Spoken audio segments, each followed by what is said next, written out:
Judicial magistrate আদালত ভবনের অভাবে চাঁদপুরে তৈরি হচ্ছে মামলা জট। এজলাস সংকট এবং নথি সংরক্ষণ জটিলতার পাশাপাশি কাগজপত্র গায়েবের ঘটনাও নিয়মিত। সেই সাথে সেবা প্রত্যাশীদের ভোগান্তিরও শেষ নেই। অ্যান্টিঅক্সিডেন্ট ও ফ্লেভোনয়েড সমৃদ্ধ ফ্রেশ প্রিমিয়াম টি এক কাপে কাঁপিয়ে দিন।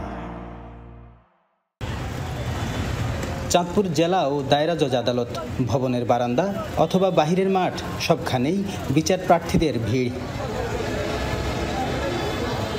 বিচারিক কার্যক্রম সচল রাখতে চারতলা ভবনের পাশাপাশি একটি টিনশেড এবং ডিসি ভবনের কয়েকটি কক্ষেও চলে কার্যক্রম, কিন্তু প্রয়োজনের তুলনায় জায়গা এবং এজলাস সংকটে বিচার প্রার্থীদের ভোগান্তি কমে না।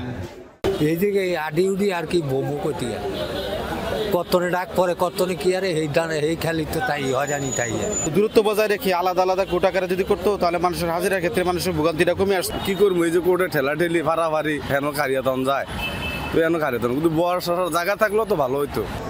শুধু বিচার প্রার্থী নয়, ভোগান্তি পোহাচ্ছেন আইনজীবী ও কর্মচারীরাও।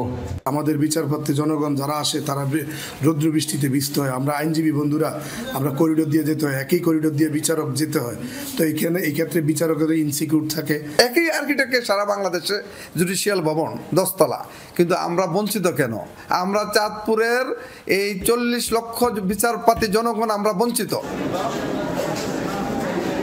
চিফ জুডিশিয়াল ম্যাজিস্ট্রেট আদালত ভবনের অভাবে প্রতিনিয়তই ব্যাহত হচ্ছে বিচারিক কার্যক্রম। প্রয়োজনীয় পদক্ষেপ নেওয়া হচ্ছে জানালেন জেলা প্রশাসক। আমরা খুব দ্রুত সময়ের মধ্যে যাতে এই প্রকল্পটা যাতে আমরা একনেক থেকে পাশ করতে পারি, একনেকের ডিজায়ার অনুযায়ী আমরা হয়তো প্রকল্পটা পুনরায় প্রেরণ করবো মন্ত্রণালয়ে। চাঁদপুর আদালতে বর্তমানে প্রায় 45,000 মামলার কার্যক্রম চলমান রয়েছে।